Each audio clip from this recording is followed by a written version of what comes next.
What's going on, guys? Today we are going to create a login form in ASP.NET using SQL Server database in Visual Studio 2022.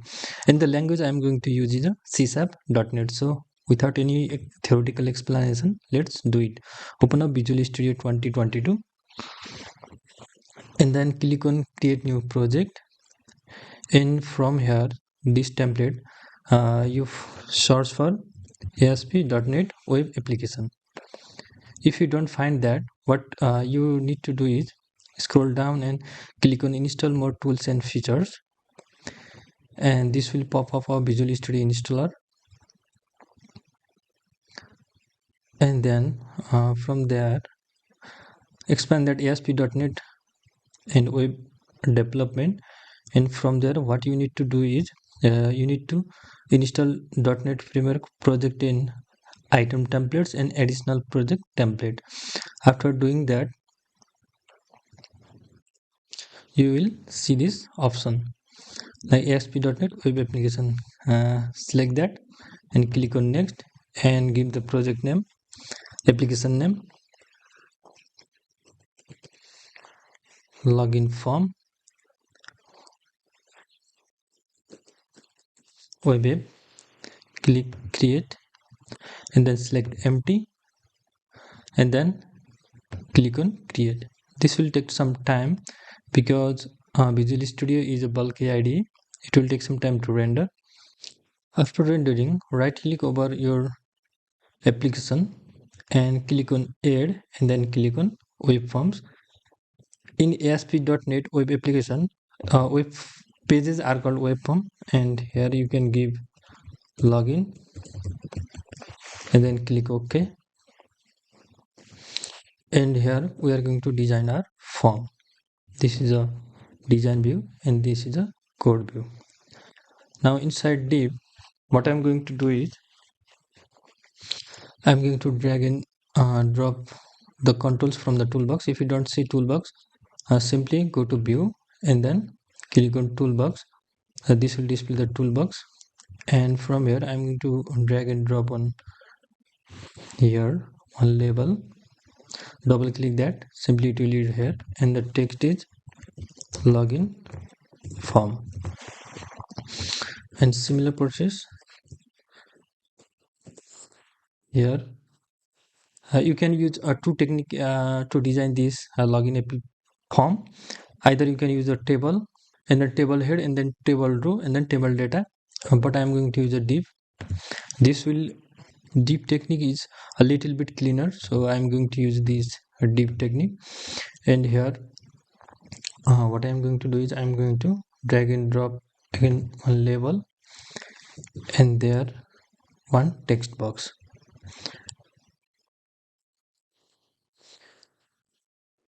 and change the label text to user name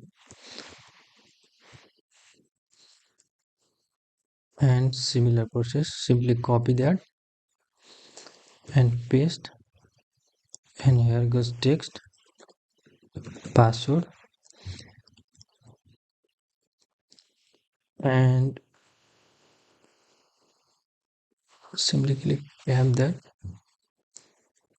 This also here tab and another div, and inside the div I'm going to drop one button there, and here goes login,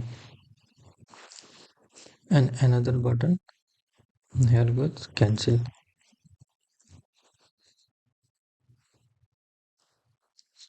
Now go to design, that is our form, a typical form. And what you can do is select that button, and from the property you can change the font color, background color, here font size also.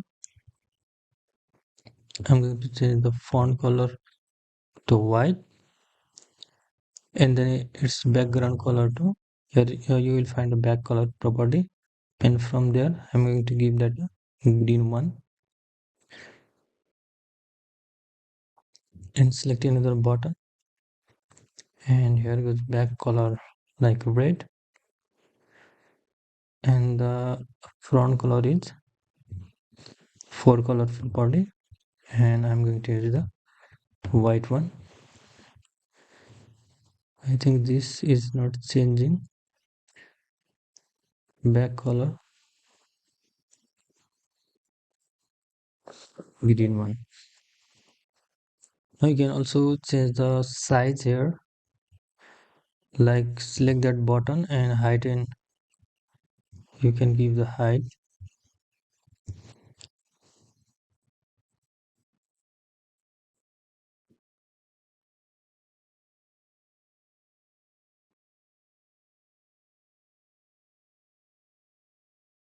Height and width from here, like height 50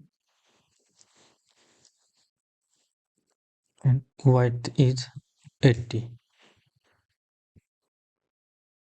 and similarly here height is 50 and width is 80. The designing part is up to you, how you like.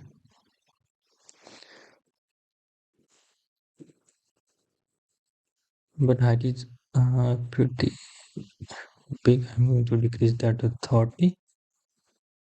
Let's see how it looks. And we can also do that all from the here HTML view. Height is 30 and height is 30. And you can go back to design view, and here in the cancel button, our for color property,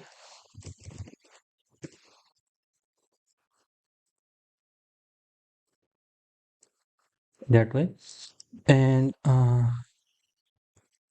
select that text box that contain our password, and from the property there is one property that says text mode, and change that to password so that our password will hide. And let's save that and run our application, how it looks in our browser. This is not looking nice. Our login form does not look pretty, so let's style it a little bit. Inside the head style, and here I'm going to style a body, so body body, and here I'm going to first align text align to center, and let's check, save it.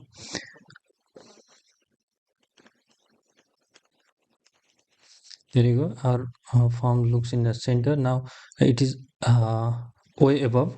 We can margin top, we can put that form a little bit in center, so for that we have to give a margin top like 10 rem, and we're going to check. There you go, a little bit center. Now here our controls are connecting to each other. For that I'm going to use one padding property, but not the body, because our controls are in div. So in div, what I'm going to do is padding 5 pixel. Go back, refresh. There you go, it looks a bit nice now. What we can do is we can give the font the size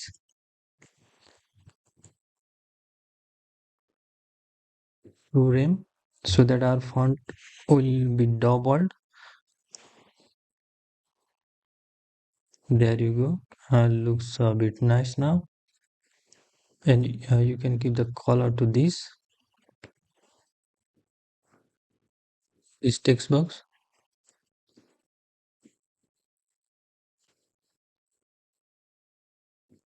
from the property, and here for color like this one.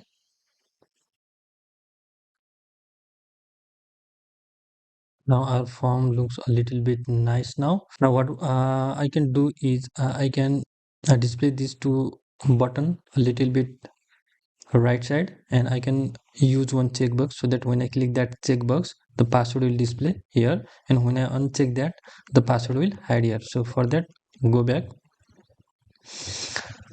and I'm going to give here button class is equal to btn dash, sorry, this is login, btn dash login. Save that, and here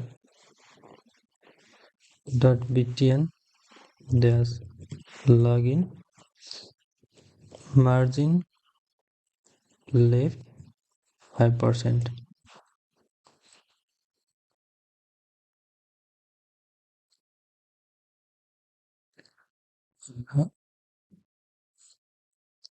We want more, like 15%.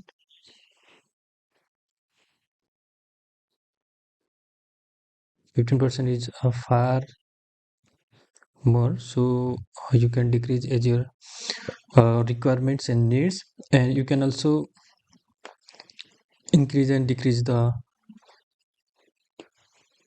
size of this text box also from here. From the property height and weight, you can give height like 35, and in this way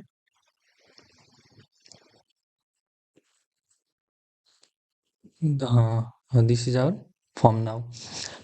Now I what I can do is just save it and reload it.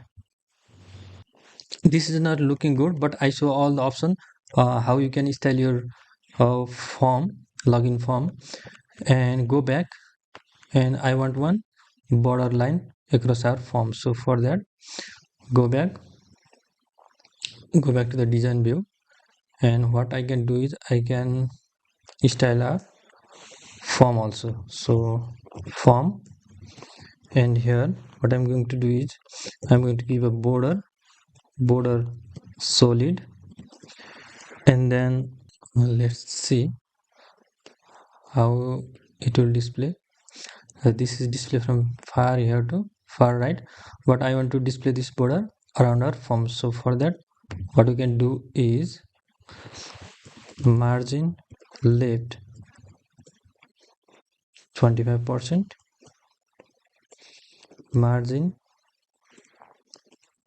right 25%. Save that, go back and reload. A little bit nice, but we can do much better here. 30%, 30%. Save that, reload. Looks pretty nice. Now this, the padding between the button and this border is pretty close. So for that, what you can do is here padding bottom 10 pixel. If it works or not, let's see. If not, we can install another control. It's not working. So here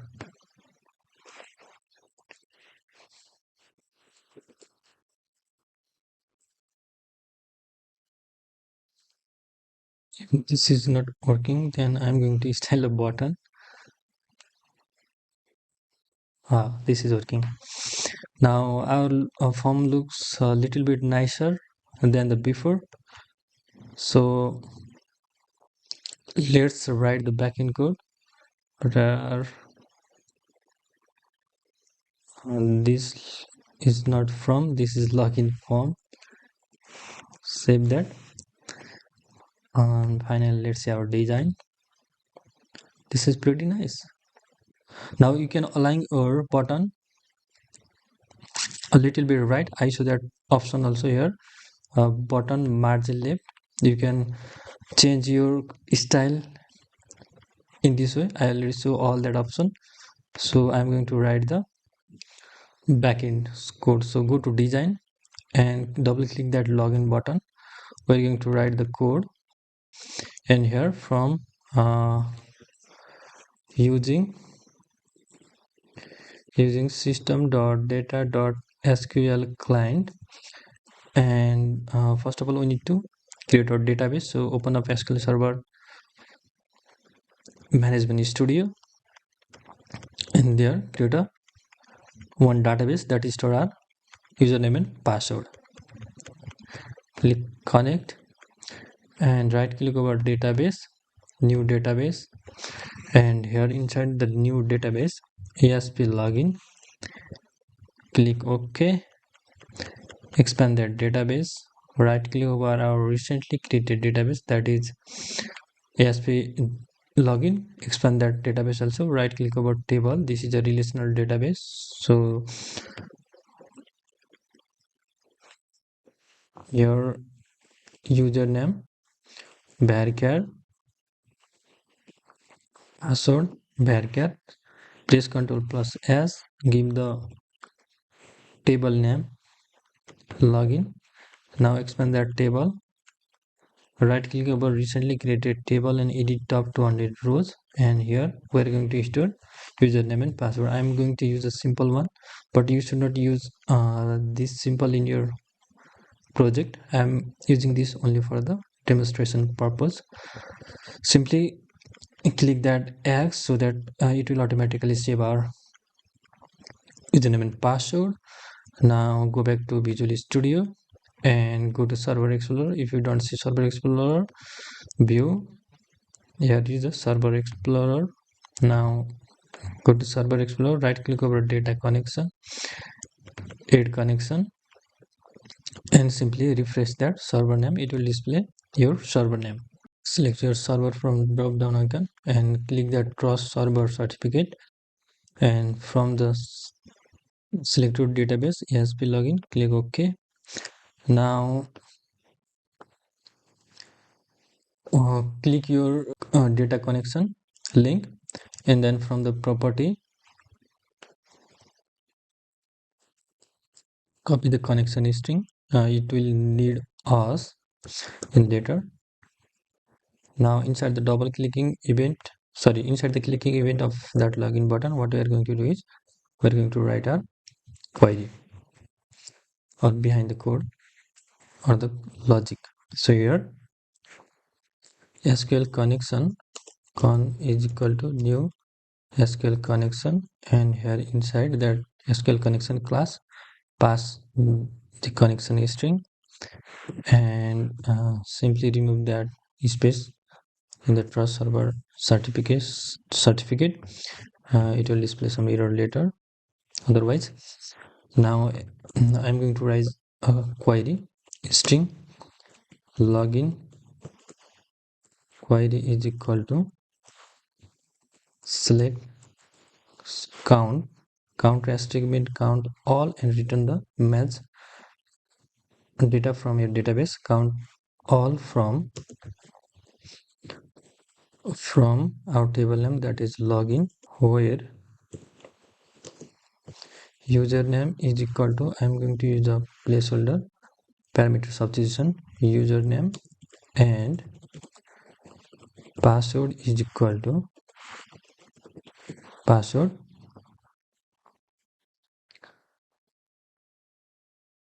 and before that I'm going to what we do, we need to open our connection. So connection dot open,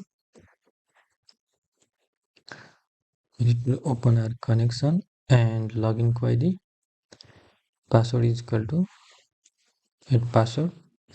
Now SQL command, we need a SQL command class cmd is equal to new SQL command. This SQL command class will execute our query. So pass our login query and the connection also. Now we are going to substitute our value. So for that cmd dot parameters dot add with value, and here goes our key, that is add username and our value. What we forget to do is we forget to give the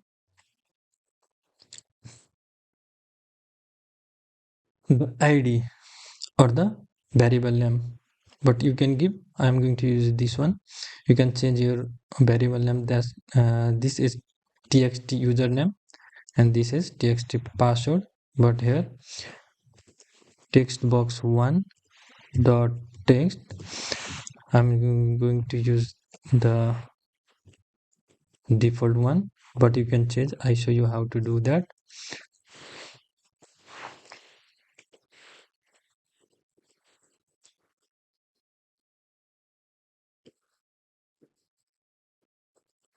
Text box 2 dot text, that means you are going to change this to txt user. You can do that. Now I'm going to define on variable, and inside that variable what I'm going to do is I'm going to execute a query. So cmd.execute scalar, and I need to convert this to integer. So typecast to integer this. Now this will execute our query, and we enter our username and password here, and this will execute. And then if this username and password match with the database, then it will return 1, otherwise 0. So if count is greater than 0, then what we are going to do is we are going to response dot write, and here I'm going to write script stri script. I'm going to display one javascript alert. Here alert login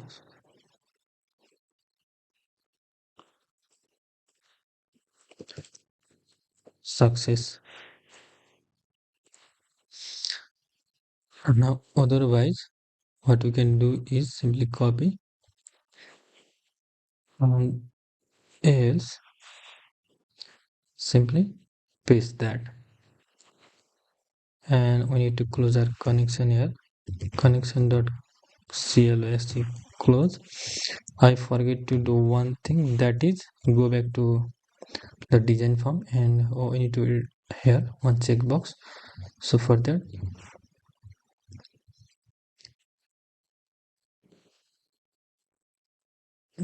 here after the div input type is equal to checkbox, and I'm going to use one change event.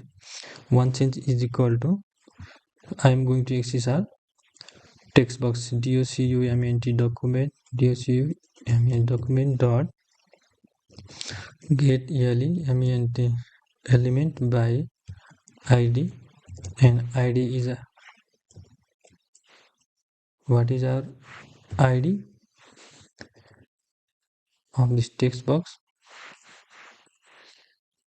our textbox2, and then I'm going to type is equal to, if this is checked, then what we are going to do is we are going to display the text, otherwise we are going to display the PSSWRD password. That means if this checkbox is clicked, we are going to display the password, otherwise we are going to hide. Save that. Now run our server, and so password, here you go. If you type and click, it is not doing what we expect to do. Here may be some error. Input type is equal to checkbox, on change is equal to document dot get by id, and then text box 2, and then dot type is equal to this dot check. We forgot here one quotation, go back, reload, and type username, and so there you go, it is hiding and showing. Now our this show password is a little bit left, so you can do the same process. Here you can give the class, input class is equal to checkbox, and in the script section here dot chsck box margin dash left 15%. Save. The style is up to you, how you like. And the font size of this button also little bit small, you can do that as well. From the font property, font size larger, save, go back, reload, that is little bit larger, and you can change the size of the button. I already showed that. The designing part is pretty long, I think. Now we are going to check whether our login from Moxa or not. So click that login, message should display login error, but it is showing login success. That means we got some higher logic error. Oops, here is a login error. Save that. Now here enter the wrong username and password, that is not saved in our database. So password, click login, message to display login error, there you go. If I enter correct username and password, message to display login success, login success. So there you go, pretty straightforward. And thank you for watching these tutorials. If you like these tutorials, share this with your friends so that they can know about the latest tutorials, and give thumbs up, which really motivates us to create such tutorials and stay connected with us. So for that you have to click that subscribe button, and once again, thank you for watching. Have a good day. Bye bye. I will see you in the next tutorials.